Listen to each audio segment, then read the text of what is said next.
오늘 우리가 함께 살펴볼 하나님의 말씀은 베드로전서 4장 1절에서 11절입니다.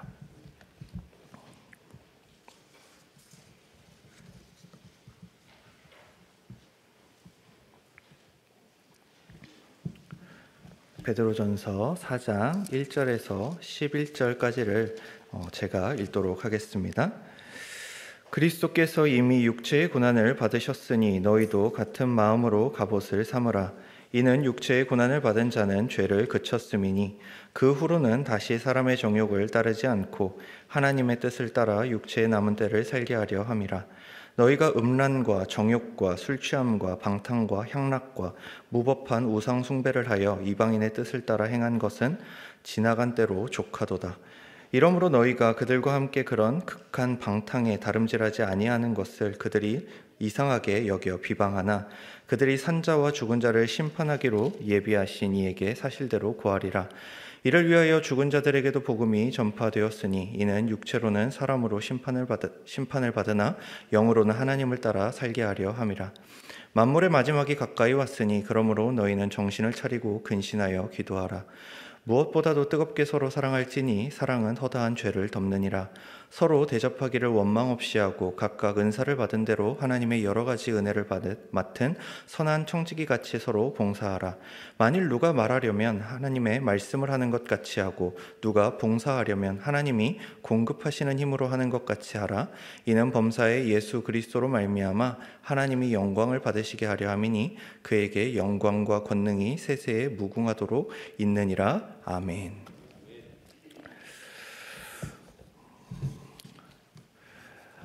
네, 이 자리에서 말씀드리기 조금 이상하지만 청년 1, 2부 연합예배에 함께 참여하시는 여러분을 환영합니다.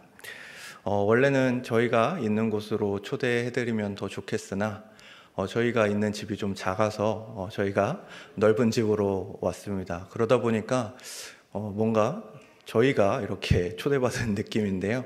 오늘 함께 저희 청년 1, 2부 지체들과 예배 드릴 수 있는 기회를 주신 하나님께 감사를 드립니다. 오늘 여러분께서 우리 앞에 있는 우리 청년 1, 2부 지체들과 또한 아까 찬양 팀들을 보셨을 텐데요. 여러분들은 오늘 우리 교회의 미래를 보셨습니다. 미래를 보셨다 함은 여러분들은 우리 교회 20, 30년 후에 찬양 인도자와 20, 30년 후에 장로님과 20, 30년 후에 권사님들을 미리 보신 겁니다. 우리 아이들이 이제 20, 30년 후에 그 자리들을 맡고 또 열심히 봉사하는 교회가 되어야겠지요. 최근 SNS 상에서 이슈되었던 조금 방송이 있었는데요. 아마 보셔서 아시는 분도 계실 겁니다. 바로 이런 내용이었습니다. 아름답다라는 것은 무슨 뜻인가 하는 내용이었습니다. 여러분, 아름답다라는 말을 아마 자주 사용하셨을 텐데요. 이 자리에서 나는 아름답다라는 말을 처음 들어봤다 하는 분은 아마 없으실 겁니다. 무언가를 보고 아름답다, 예쁘다, 좋다 이런 말들을 많이 사용하셨을 텐데 갑자기 이 방송을 보고 아름답다의 뜻과 어원이 뭔지에 대해서 이렇게 말을 해주는 것을 보고 조금 깜짝 놀랐습니다.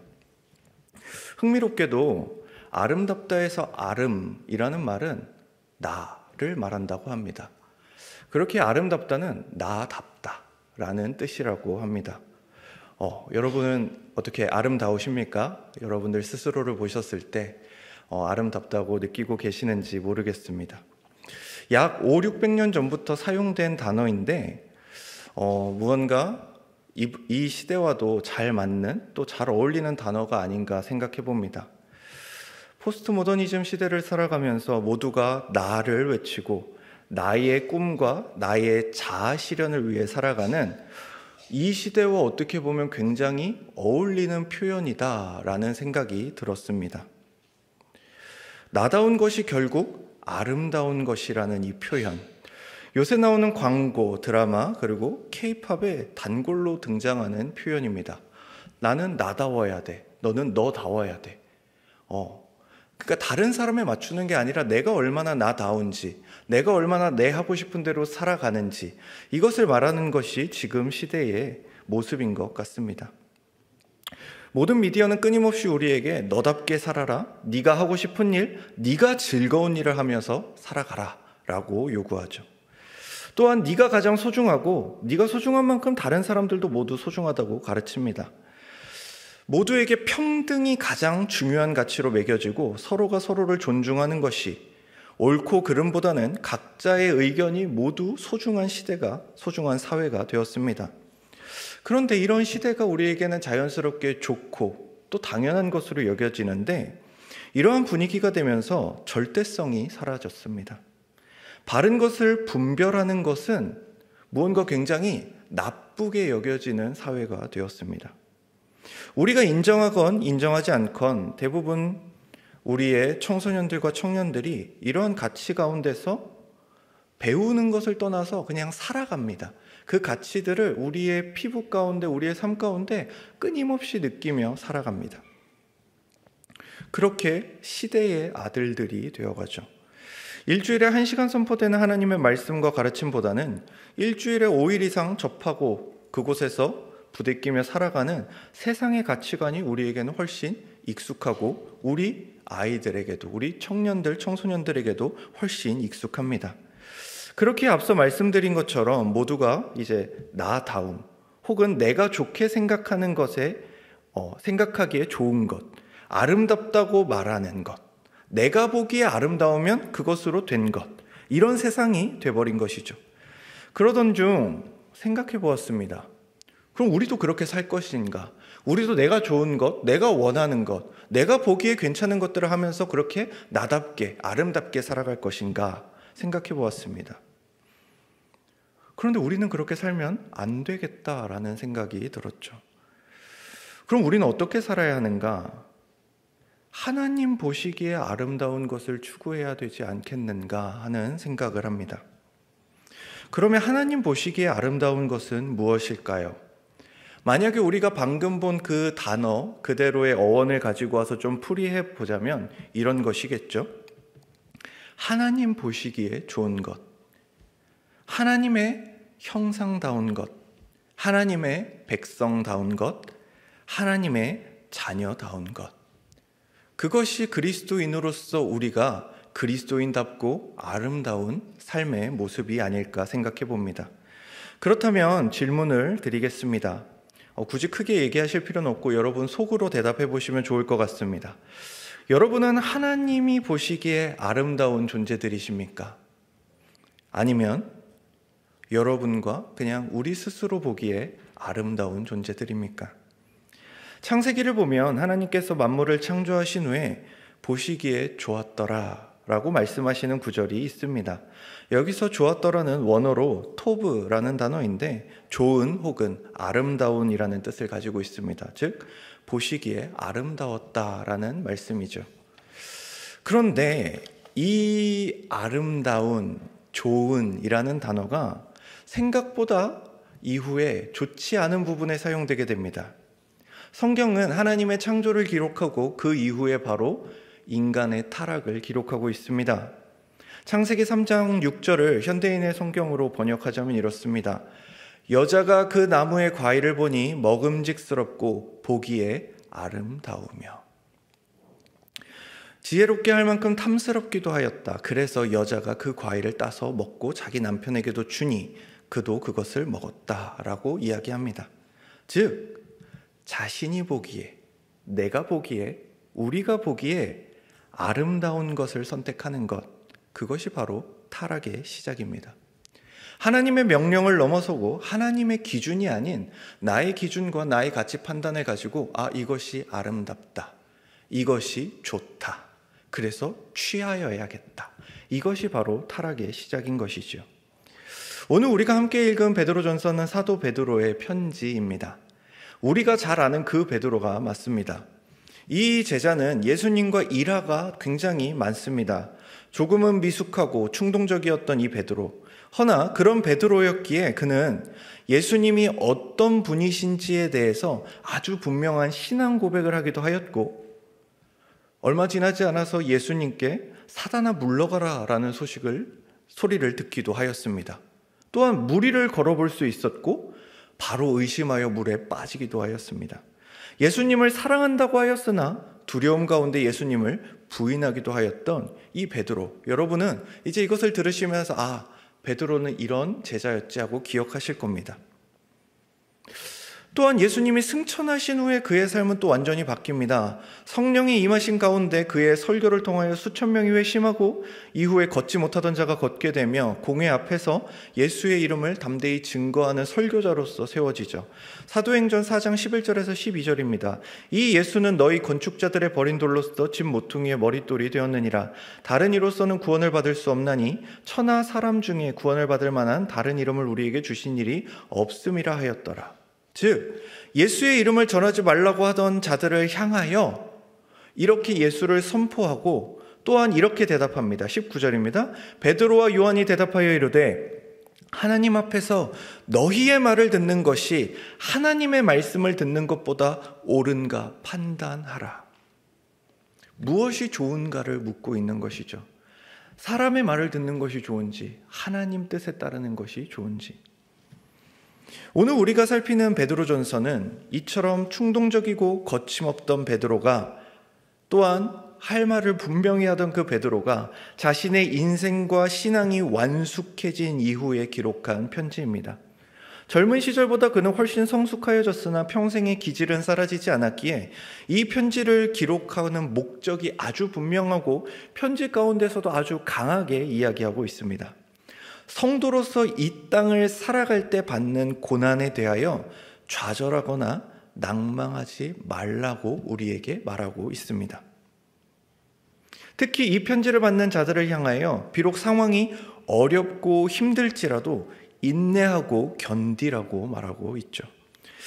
특히 베드로전서와 그 오늘 본문에는 베드로는 이 땅에서 그리스도인의 삶 전체를 고난의 삶으로 요약을 합니다.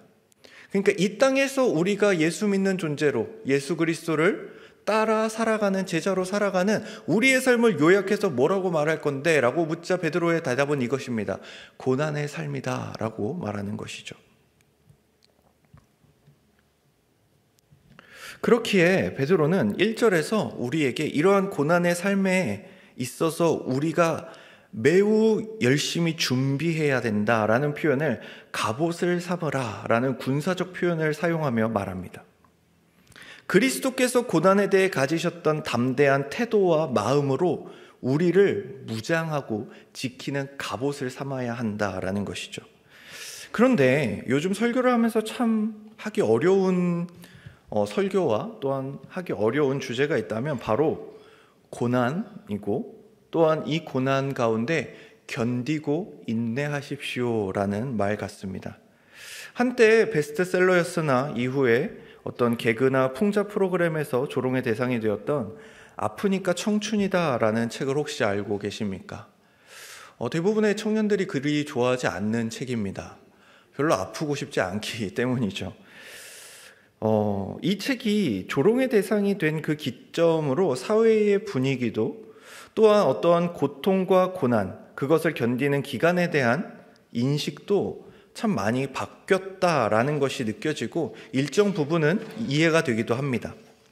왜냐하면 많은 자들이 고난을 당하고 고통을 당하는 경우가 있으나 세상에서 우리가 흔히 고통과 고난이라고 하는 것들은 얼마나 많은 부와 명예와 권력을 가지고 있는가, 어떤 수저로 태어났는가, 얼마나 뛰어난 머리를 가졌는가, 얼마나 멋진 외모를 가졌는가, 얼마나 건강한가, 사회성이 충분한가, 이런 것에 따라서 인생의 여정에서 겪는 고통과 어려움, 이 모든 것이 질적으로 양적으로 너무 차이가 나기 때문입니다. 부유하고 권력이 많은 자들이 겪는 고난과 가난하고 힘없는 자들이 겪는 고난은 질적으로 다릅니다. 누군가에게는 그저 한 번의 시련이 죽을 만큼 아픈 것일 수도 있으나 누군가는 당장 오늘 밥 먹을 한 끼가 없어가지고 아파하는 사람들도 있고 내 자녀가 먹지 못해 슬퍼하는 자들도 있습니다. 이러한 마음과 고난은 너무나도 크게 차이가 나죠. 그런데 사실 우리가 이 땅을 살아갈 때에 그리스도인으로서 또한 예수 그리스도를 믿는 자라고 하더라도 우리에게도 동일한 고난이 다가올 때가 많이 있습니다. 아니, 세상에서의 어떤 결핍과 세상에서 어떤 누리지 못하는 것들이 나를 힘들게 하고 아프게 하고 좌절하게 하고 어려움에 빠지게 할 때가 많죠. 그렇기에 성도인 우리조차도 세상이 말하는 부와 명예와 권력과 이런 것들이 없음에 낙심하고 슬퍼하기도 합니다. 또한 내 자식만이라도 적어도 나보다는 더 풍요로운 삶을 살 수 있도록 끊임없이 노력하는 게 부모의 모습입니다. 그런데 사실 이런 관점으로만 생각하자면 지금 잠옷실에 있는 제 아들은 동수저, 흙수저는 고사하고 과연 숟갈이 있는 건지 생각해 보아야 합니다. 수저가 없이 태어난 것은 아닌가 걱정이 되죠. 세상의 가치관으로만 본다면 앞길의 고난이 뻔히 보이는 불쌍한 아이일 수 있습니다. 세상은 자꾸만 이러한 가치관을 우리에게 주입시킵니다. 세상의 것이 없으면, 세상이 주는 물질이 없으면, 세상이 주는 권력이 없으면, 세상이 주는 명예가 없으면, 이런 것들이 없으면 힘들 것이다, 슬플 것이다, 쉽지 않을 것이다, 고통과 고난이 있을 것이다. 계속 우리에게 이렇게 요구해오죠. 그러나 성경은 전혀 다른 관점에서 우리에게 말을 합니다. 성경에서 말하는 고난은 세상의 어떤 물질, 외모, 건강, 사회성 이런 것들에 달려있지 않습니다. 오히려 성경은, 그리고 오늘의 본문은 세상이 말하는 것들을 의지하지 말라고 가르칩니다. 오히려 세상의 가치를 거부할 때에, 즉 세상이 너는 돈도 있어야 되고 스펙도 있어야 되고 건강도 있어야 되고 많은 것들을 갖춰야 돼 라고 말하는 이 모든 것을 우리가 거부하고, 아니 그것보다도 하나님이 우리에게 우선이고 신앙이 우리에게 우선이고 하나님의 말씀이 우리에게 우선이다 라는 그러한 모습으로 우리가 살아갈 때에 우리 삶에 고난이 있을 것이다 라고 말합니다.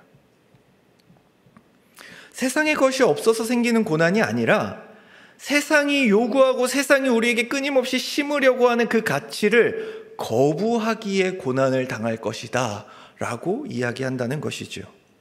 즉 이렇게 말하면 좋을 것 같습니다. 신앙의 금수저들이 당할 고난에 대해 설명을 하고 있습니다.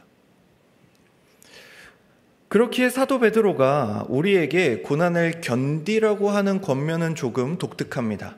우리의 산소망이 되신 예수 그리스도를 말하며 예수를 믿는 믿음으로 당하게 되는 이 고난은 오히려 우리의 정체성을 확인시켜 줄 것이다 라고 말합니다.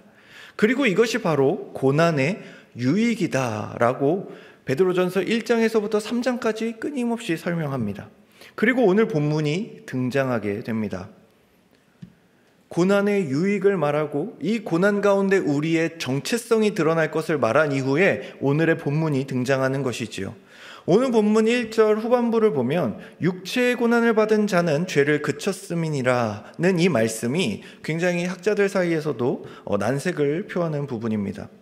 그러나 종교개혁자 마르틴 루터의 말처럼 우리 인간은 타락한 이후에 죄와 악과 부패로 향할 노예의지밖에 없던 연약한 인간으로서 이 세상에서 살아가는 우리가 이 땅에서 겪는 영육 간의 많은 고난과 환난과 시험 가운데 우리의 연약함을 도우시는 그리스도의 은혜를 강조하는 구절로서 육체의 고난을 받은 자는 죄를 그쳤음이니라 라는 구절을 보통 해석합니다. 어떤 해석이건 간에 대부분의 해석이 가지고 있는 표현을 보자면 그리스도를 믿음으로 이 땅에 그리고 이 세상의 고난을 받는 자들은 하나님의 그 법 안에서는 죄의 형벌에서 자유로운 자들이 되었다라고 말합니다. 즉 베드로는 지금 이 사장을 시작하면서 다시 한번 우리가 어떤 존재인지 또한 우리가 입은 은혜가 어떠한 은혜인지 이것을 강조하고 있습니다.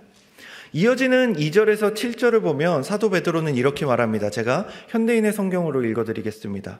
이제부터 여러분은 남은 생애를 인간적인 욕망을 위해 살지 말고 하나님의 뜻을 위해 사십시오.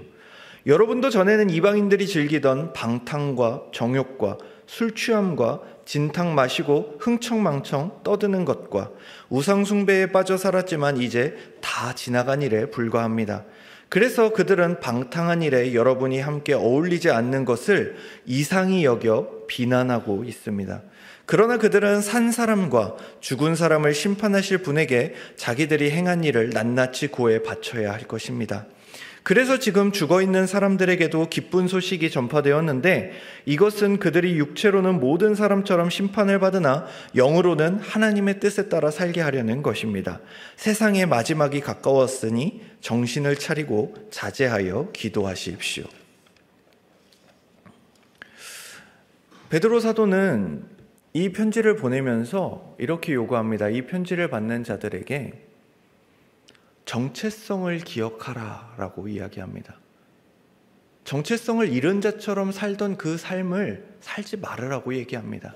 아니, 그 전에야 정체성을 몰랐으니 그렇게 살았더라도 이제는 정체성을 알고 그 정체성 안에 살아가는 존재로서 살아가라 이야기합니다. 예수 그리스도를 믿음으로 말미암아 생기는 이 정체성은 끊임없이 우리에게 하나님의 백성답게, 하나님의 자녀답게 살 것을 요구합니다. 예수 그리스도를 믿고 하나님의 자녀가 되었다면 변화된 삶을 살아가라는 이야기입니다. 여러분, 근데 성경은 이것에 대해서 쉽다고 얘기하지 않습니다. 힘들고 어렵다라고 이야기합니다. 그런데 핵심은 여기 있습니다. 그래도 하라고 얘기합니다. 힘들고 어려우니 사정 좀 봐주겠다 얘기하지 않습니다. 힘들고 어려우니 쉬엄쉬엄 하라고 하지 않습니다. 힘들고 어려우나 그것에 열심을 다하고 진력을 다하라고 이야기합니다. 여러분, 저는 청년 일부를 맡고 있기 때문에 저희 부서에는 이렇게 매년 군대를 이제 가는 친구들이 있습니다. 올해만 해도 벌써 2명이 입대했고요. 이제 3명이 입대를 기다리고 있습니다. 얼마나 설렐까요? 저도 군대를 다녀왔지만 입대하게 되는 날 굉장히 놀라운 경험을 했습니다. 어젯밤까지는 제 방 침대에 누워 있었는데 오늘 갑자기 내무반 침상 위에 나와 같은 빡빡머리를 한 친구들과 이렇게 같이 누워 있습니다. 어제는 그냥 마음껏 화장실도 가고 음료수도 마셨는데 오늘은 화장실을 허락받고 가야 됩니다. 음료수도 주는 것만 마셔야 됩니다. 어제까지는 내가 학생이었건 회사원이었건 사업을 했건 백수였건 착한 사람이었건 못된 사람이었건 상관이 없습니다. 이제 오늘부터 우리 모두 군인이 되는 겁니다. 내 핸드폰을 뺏기고 사회에서 입던 옷과 신발을 뺏깁니다. 그리고 얼마나 많은 사람들이 거쳐갔을지 모르는 낡은 군복과 군화를 신게 됩니다. 또 길러왔던 제 머리를 바리깡이 거침없이 밀고 갑니다. 그렇게 낯선 훈련소 시간 가운데 무엇을 깨닫게 되는가? 나의 신분이 바뀌었다라는 것을 자각하게 됩니다. 그리고 그 삶에 적응해 갑니다. 세상 어느 20대 초반의 남자아이들이 군대 가서 처음에 막 군인처럼 하겠습니까? 삽을 보면서 신기해합니다. 이건 어디다 쓰는 거지? 그런데 점점 군인이 되어갑니다. 왜죠? 그곳에서의 삶이 그렇게 만들어가는 것이죠. 단순히 군대만 그럴까요? 아이들도 당장 뱃속에 있을 때와 태어나서 얼마나 다른 삶을 맞이합니까? 어린이집, 유치원, 초중고, 그리고 대학교, 아르바이트 회사, 이 모든 것에서 각자의 자리에 적응하고 그에 맞는 모습으로 살아가는 법을 익히고 배우는 것이 결국 우리의 삶 아닙니까? 성경이 말하는 복음도 다르지 않습니다. 복음을 믿고 받아들인 자들은 신분이 바뀌었음을 선포합니다. 그에 마땅한 삶과 태도가 있음을 가르쳐 줍니다. 처음에는 어색하겠지요. 실수도 하겠지요. 괜찮습니다. 그래서 그렇게 배워가는 겁니다. 군대가 참 무서운 점은 아무리 실수를 하고 아무리 못해도 집에 보내주지 않는다라는 겁니다. 그리스도인의 삶도 마찬가지입니다. 여러분들이 아무리 그리스도인으로 못 살고 그리스도인으로 아무리 실수하고 실패해도 절대로 하나님이 놔주시지 않습니다. 여러분은 죽는 그날까지, 아니 죽어서까지 그리스도인입니다. 그렇기에 우리는 예수 그리스도를 믿는 그때부터 우리에게 주어진 이 땅의 삶과 시간 가운데 그리스도인으로서의 삶과 그 신분이 요구하는 것들을 배우며 살아갑니다. 서로 다른 삶을 살던 이들이 전우가 되는 그 군대처럼 예수 그리스도를 믿는 자들도 마찬가지이죠. 서로 모르고 피 한 방울 섞여 있지 않던 사람들이 예수 안에서 한 가족이 되고 그리스도의 군사로서 전우가 되는 겁니다. 그렇기에 사도 베드로는 이제부터의 삶은 인간적인 욕망이 아닌 하나님의 뜻을 위해 살라고 합니다. 그리스도인의 그 군대에 모집되었으니 이제 이전 것은 내려놓고 군인다운 삶을 살라고 요구하는 것이죠. 또한 세상의 마지막이 가까웠으니, 즉 영적인 전투와 전쟁의 때가 우리에게 늘 가까이 있으니 정신을 차리고 기도하라고 합니다. 무슨 뜻입니까? 우리의 유한함에 대해서 말하고 있는 것이죠. 이 땅에서의 시간이 영원하지 않고 정한 때와 기간이 있음을 알려주는 것입니다. 가끔씩 우리는 이 세상에서 마치 영원히 살 것처럼 살아갈 때가 있습니다. 우리는 주변 사람들을 통해서 또한 가족을 통해서 죽음을 가끔씩 또는 자주 경험하지만 스스로의 죽음에 대해서는 나도 언젠가 죽을 날이 있음에 대해서는 잘 생각하지 않습니다. 인간이 매우 유한한 육체와 그리고 영원한 영혼이 결합된 존재이기 때문에 그런 것은 아닌가 생각해 보게 됩니다. 그럼에도 우리의 바람과 상관없이 이 땅에서 우리의 시간은 매우 한정적입니다. 그렇기에 사도 베드로는 이렇게 유한한 삶을 언젠가 반드시 끝이 나는 이 시간을 기억하고 하나님 안에서 살아가라고 말하는 것입니다. 여러분, 군대에 간 친구들이 영원히 훈련소에 있지 않습니다. 훈련이 끝나면 자대라는 곳으로 옮기게 되죠. 그리스도인들도 마찬가지입니다. 이 땅에서 영원히 우리가 살지 않습니다. 하나님 나라로, 그 나라로 우리는 영원한 삶을 살러 다 모두 옮겨가게 될 것입니다. 그렇기에 우리가 이 땅 가운데서 우리의 삶이 유한하다는 것, 이 훈련의 기간이 정해져 있다라는 것을 기억한다면 우리는 이 삶 가운데 최선을 다하고 진력해야 되는 것이죠. 이는 단순히 하던 모든 것을 다 내던지고 우리 모두 선교지로 떠납시다 이런 말이 아닙니다. 내게 주어진 모든 것을 통하여 세상의 유익과 세상의 만족을 추구하는 삶이 아닌 하나님을 바라고 하나님께 영광을 돌리는 삶으로 나아가라는 것이죠. 하나님의 은혜로 우리에게 주어진 물질, 우리에게 주어진 자유, 우리에게 주어진 건강, 또한 우리에게 주어진 젊음, 이 모든 축복들을 나의 만족과 나의 유익을 위해서가 아닌 그 모든 것을 주신 하나님을 위해 사용하라는 것입니다. 그렇게 살지 못하는 삶을 가리켜 성경이 방탕한 삶이다 라고 말합니다.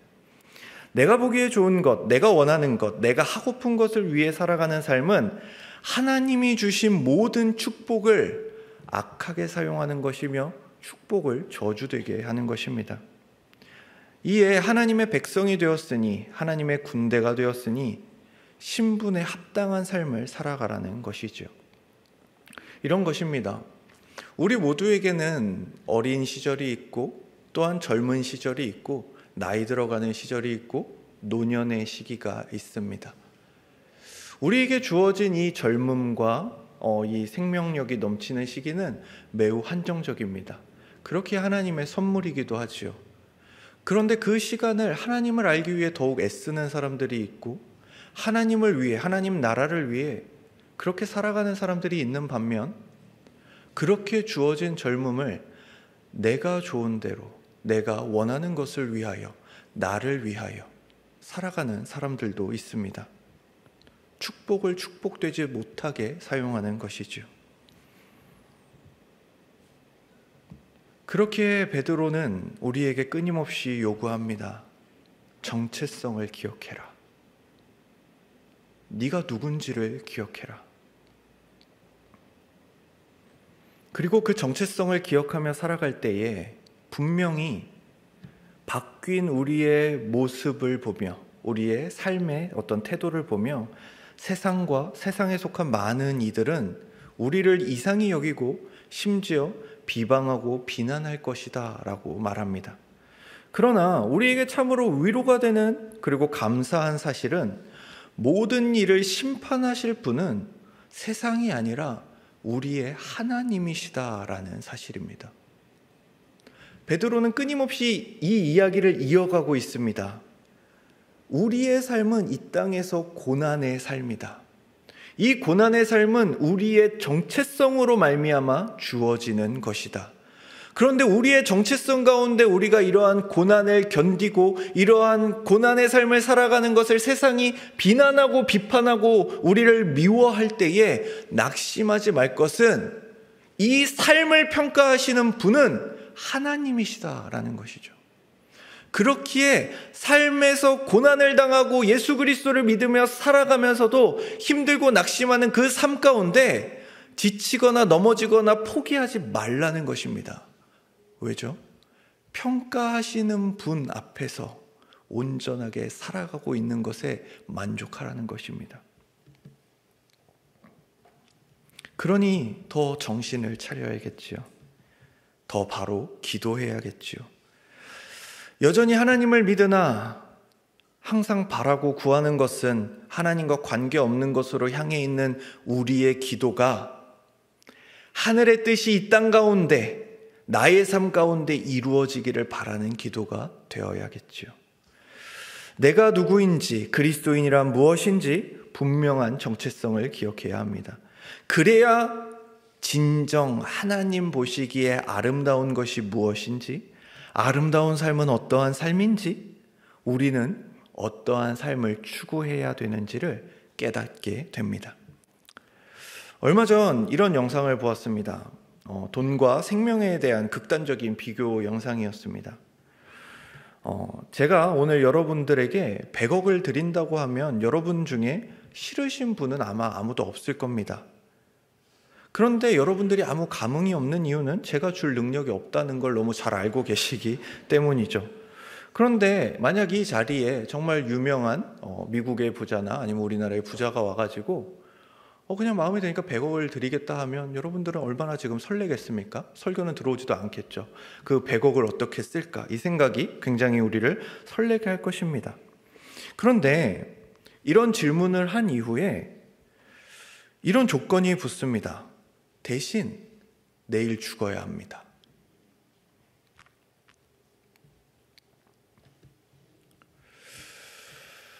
과연 오늘 100억을 줄 테니 내일 죽어야 한다. 이러한 조건이 온다면 과연 누가 100억을 탐할 수 있을까요? 심지어 만약에 이 100억이 내 가족에게 증여도 안 된다면 말이죠. 우리는 왜 100억이라는, 아니 1000억, 그 이상의 돈, 그 모든 것, 우리는 벌어보지도 못했고 아마 평생 살아도 구경 못할 그 돈, 그럼에도 우리는 왜 100억보다도 생명을 선택할까요? 그 100억은 내가 생명 있는 동안에 나를 윤택하고 평안한 삶을 위한 도구이지, 내가 죽은 이후의 100억은 나에게 아무 가치가 없다라는 것을 우리는 잘 알고 있기 때문입니다. 즉, 좀 더 편하고 좀 더 좋고 좀 더 누리는 삶을 위해 물질이 필요하지, 물질이 생명보다 소중하지 않음을 우리는 모두 잘 알고 있습니다. 그렇다면 우리가 반드시 기억해야 할 것이 있습니다. 생명은 누가 주시는 겁니까? 성경은 끊임없이 생명이 우리 주 하나님과 예수 그리스도에게만 있음을 강조합니다. 요한복음 14장 6절은 이렇게 증거하죠. 예수께서 이르시되 내가 곧 길이요 진리요 생명이니 나로 말미암지 않고는 아버지께로 올 자가 없느니라. 또한 예수께서 전하시는 말씀을 믿지 못하고 떠나가는 자들이 생기자 예수님께서는 당신의 제자들에게 이렇게 물으십니다. 요한복음 6장 66절에서 68절입니다. 그때부터 그의 제자 중에서 많은 사람이 떠나가고 다시 그와 함께 다니지 아니하더라. 예수께서 12제자에게 이르시되 너희도 가려느냐? 시몬 베드로가 대답하되 주여 영생의 말씀이 주께 있사오니 우리가 누구에게로 가오리이까?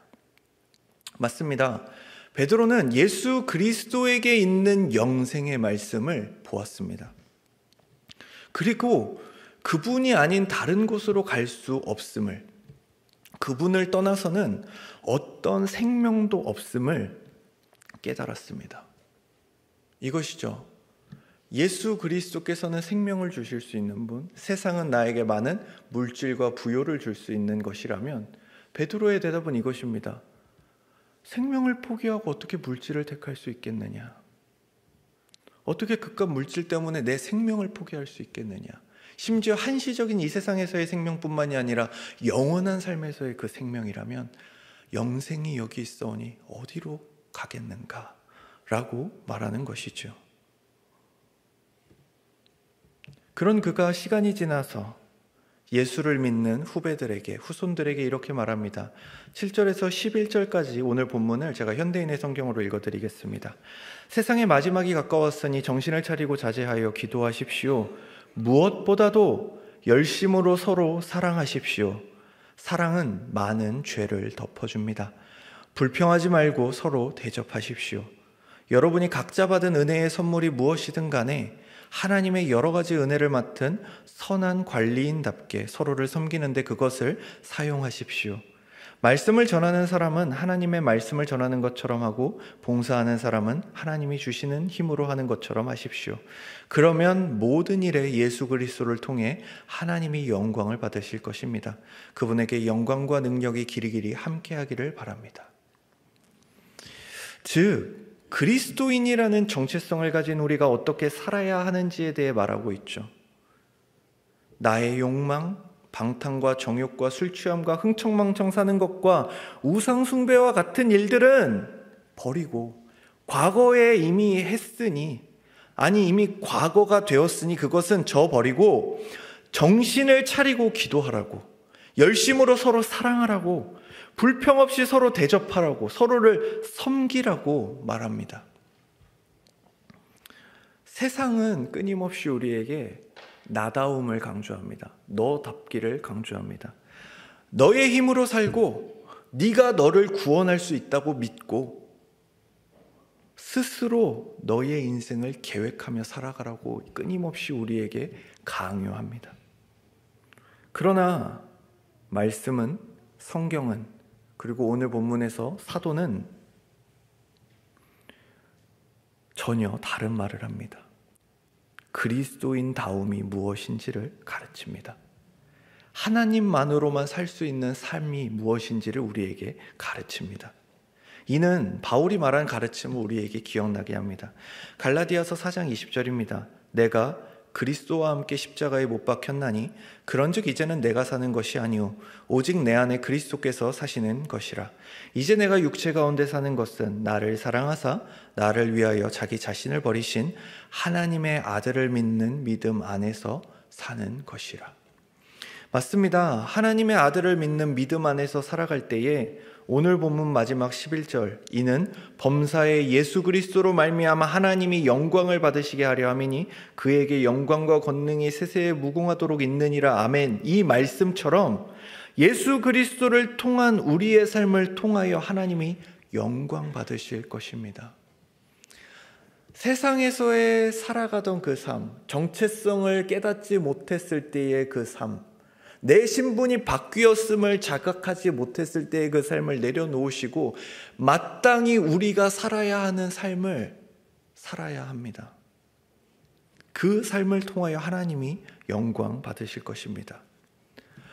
베드로의 이 말 속에, 베드로가 지금 이렇게 증거하는 이 말에는 참 감동스럽게도 이 말씀을 통하여 자신의 선생을 기억하고 있는 베드로의 모습이 떠오릅니다.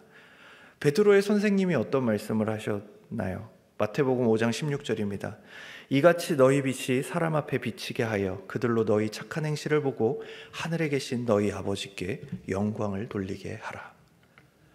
자신이 배운 그 말씀, 그때는 온전히 이해하지 못했으나 이제 시간이 지나고 이 땅 가운데 그리스도인으로서 또한 하나님 앞에 살아가는 이 삶을 통하여 믿지 않는 자들에게 빛을 비추는 자로서 살아갔던 그 베드로가 이제는 자신들의 후배와 자신들의 그 제자들에게 동일한 요구를 하는 것이죠.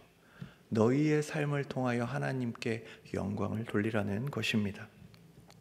말씀을 맺겠습니다. 그런데 왜 우리의 인생 가운데 이러한 고난은 꼭 필요한 것일까요? 하나님은 왜 우리의 인생에 자꾸만 고난을 허락하고 허용하시는 것일까요? 여러 이유가 있겠지만 오늘 말씀에 비추어 보자면 이러한 고난은 하나님이 나에게 마구 주시는 고난이기보다는 내가 자꾸만 나다워지려 해서 겪는 고난일 것입니다. 죽었던 나의 자아가 예수 그리스도의 십자가에서 죽었던 나의 욕망이, 나의 꿈이, 나의 생각이, 나의 관점과 나의 기준이, 나의 삶이 자꾸만 다시금 올라오는 것이죠. 그렇기에 하나님의 말씀과 하나님의 뜻대로 살아가야 되는 우리의 삶을 유지하기 위해선 그것들을 쳐내고 그것들을 할 수 없도록 만드는 고난이 우리에게 필요한 것입니다. 입대한 군인이 엄마 보고 싶다고 콜라 먹고 싶다고 타령할 수 없듯이 예수님께서는 그리스도의 군사된 우리를 절대로 포기하지 않으실 것입니다. 군대에서 사회 때를 빼듯이 그리스도께서 우리의 세상의 때를 뺄 것입니다. 그 과정은 분명 힘들고 고통스럽습니다. 익숙한 것을 떠나는 것은 굉장히 어려운 일입니다.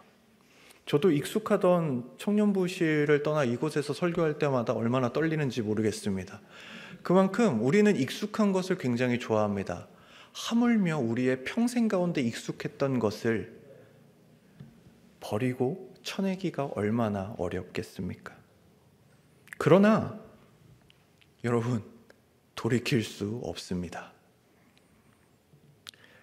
한 평범한 청년이 체조, 총검술, 사격, 유격, 각개전투, 행군을 하며 군인이 되어가듯 우리도 사랑과 희락, 화평, 오래 참음, 자비, 양성, 충성, 온유, 절제와 더불어 말씀과 기도를 통하여 그리스도의 좋은 군사로 끊임없이 훈련받는 것입니다. 고난으로부터 멀어지는 가장 좋은 길이 그럼 무엇일까요? 속히 하나님 보시기에 좋고 아름다운 군사가 되시는 겁니다. 군대에서 가장 편해지는 길은 군인이라는 것을 인정하고 그곳에서의 삶에 만족하는 것입니다. 우리 역시 마찬가지죠.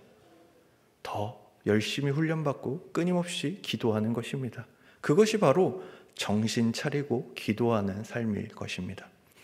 자, 이제 또 한 주의 삶이 예배로 시작이 되었습니다. 이번 한 주 내가 보기에 아름다운 삶을 살아가시겠습니까? 하나님 보시기에 아름다운 삶을 살아가시겠습니까? 함께 기도하겠습니다.